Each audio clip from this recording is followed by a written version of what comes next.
Bonjour, Louise du blog Il est écrit. Je suis heureuse de vous retrouver pour un nouvel épisode de notre rubrique témoignage instant T. Alors aujourd'hui, je vais vous partager un témoignage qui m'a, moi, personnellement beaucoup touchée. C'est un témoignage vraiment puissant et j'espère que il fera aussi son effet sur vous. Alors, je tiens à m'excuser pour les bruits que vous entendrez lors de cet enregistrement. C'est juste qu'en ce moment, il m'est assez quasiment impossible d'enregistrer dans le calme absolu. Donc, je voudrais, avant de vous lire le témoignage de Muriel, vous rappeler l'importance du témoignage. Nous sommes les témoins de Jésus. Et donc, qu'est-ce qu'un témoin? Un témoin, c'est une personne qui rapporte ce qu'il a entendu, ce qu'il a vu, ce qu'il a expérimenté, tel quel, donc sans l'ombre d'une variation, donc, et que voilà, et donc il la rapporte à d'autres personnes. Et donc nous, puisque nous sommes les témoins de Jésus, la Bible nous dit également d'aller, de partager la parole. Et donc, par le témoignage, c'est ce que nous faisons. Nous témoignons de Christ autour de nous, nous parlons de lui, nous disons surtout ce qu'il a fait dans nos vies, ce qu'il a changé en nous, les transformations que nous vivons et les expériences que nous vivons avec lui. Et surtout, nous parlons de son amour. Nous sommes ses témoins, nous sommes ses ambassadeurs devant le monde. D'où l'importance de témoigner. Alors, j'espère que ce témoignage va vous encourager, vous aussi, à vous lancer et à annoncer la bonne nouvelle de Christ autour de vous.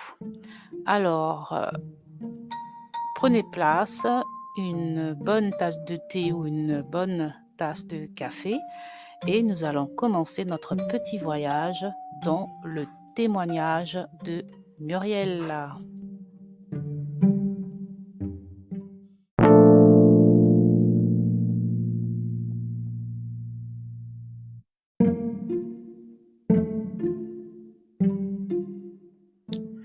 Avant de commencer, je tiens à signaler que je lis le texte tel que je l'ai reçu.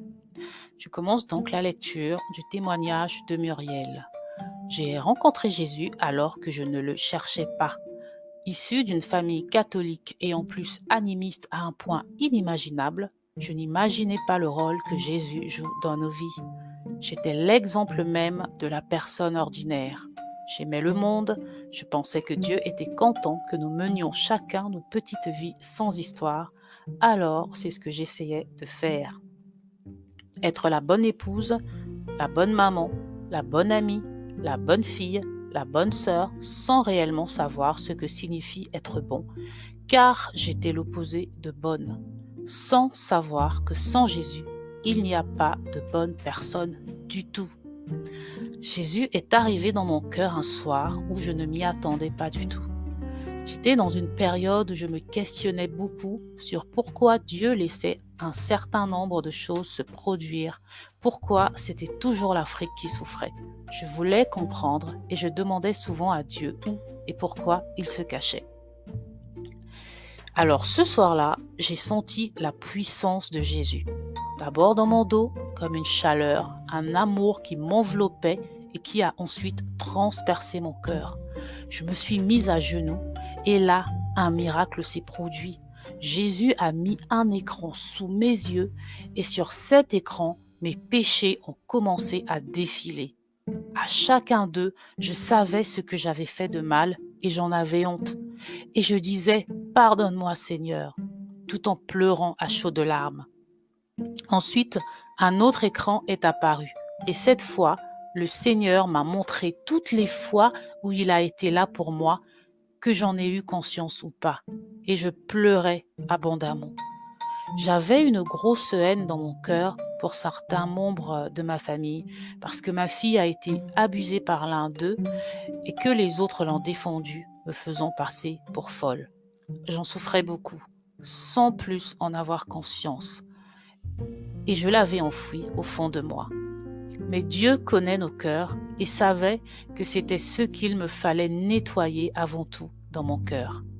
Alors le Seigneur m'a montré ces membres de ma famille et m'a dit qu'il était là pour ma fille et moi et que c'est pour ça que le pire n'avait pas été commis.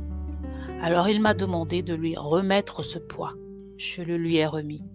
Et il m'a dit maintenant, pardonne ce que j'ai fait. Et là, j'ai ressenti la paix dans mon cœur. Une paix comme jamais je n'avais ressenti avant. Je me suis sentie vivre pour la première fois. Puis Jésus est parti, j'ai ouvert les yeux et je me suis rendu compte que j'étais à genoux dans mon salon, les yeux embués de larmes. Le Seigneur Jésus m'a rendu visite tous les soirs pour au moins toute la semaine qui a suivi. Je savais que c'était lui parce que je sentais cette fontaine d'amour qui coulait de mon cœur et sa puissance telle que je craignais de me retourner dans mon lit et de le voir dans sa gloire. Le premier soir, je suis restée éveillée à le prier et le louer.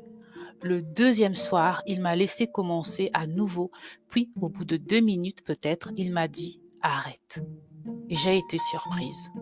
Mais il me l'a répété une seconde fois et m'a dit d'apprendre à le connaître car il voulait être mon ami. C'était merveilleux. Je lui posais des questions et il me répondait. Sans que je le sache, il m'instruisait la Bible.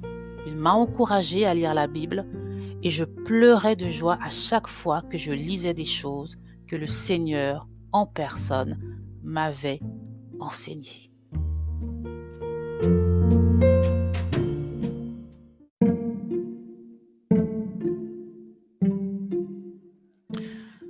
J'ai conscience que ma conversion n'est pas comme toutes les autres. Le Seigneur est vraiment venu me frapper comme il a fait pour l'apôtre Paul. Mais j'ai compris une chose. Dieu nous a donné à tous un cœur et nous donne à tous des occasions de le chercher de tout notre cœur en ayant conscience qu'il est au-dessus de tout et que nous sommes tout petits. Et comme le dit sa parole, il ouvre à qui frappe et donne à qui demande, de sorte que nous ne pouvons pas le blâmer de ne pas l'avoir rencontré. Nous sommes nous-mêmes coupables de ne pas l'avoir rencontré. Avant ma conversion, beaucoup de gens m'ont parlé de Jésus et je n'étais simplement pas intéressée. J'étais préoccupée par les problèmes de cette vie, de faux problèmes en vérité quand j'y pense, croyant que si je réussissais à faire un certain nombre de choses, c'était par mes propres moyens. Dieu pourvoit pour nous, mais nous sommes coupables de ne pas le reconnaître car il donne cette opportunité à tous. Une fois que nous l'avons rencontré et qu'il nous fait don de son Esprit Saint, nous devons nourrir l'Esprit de Dieu en nous et apprendre à le connaître davantage.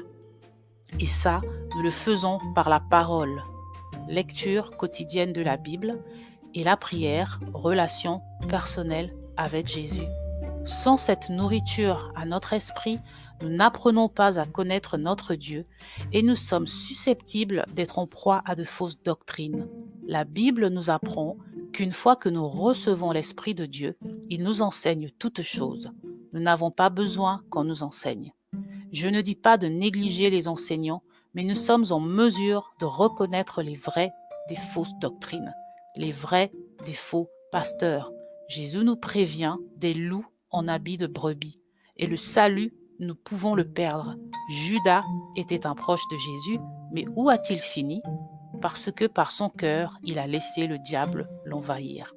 J'espère que mon témoignage touchera au moins une personne qui sera encouragée à connaître cet amour indescriptible de Jésus, qui pour moi est la plus belle chose qui me soit arrivée à ce jour. Et j'ai vécu de belles choses. Mais sans Jésus, je ne suis rien. C'est ma prière pour chaque personne qui lira ce témoignage. Que le Seigneur Jésus vous bénisse et vous fasse grâce par le don de son Esprit Saint. Amen.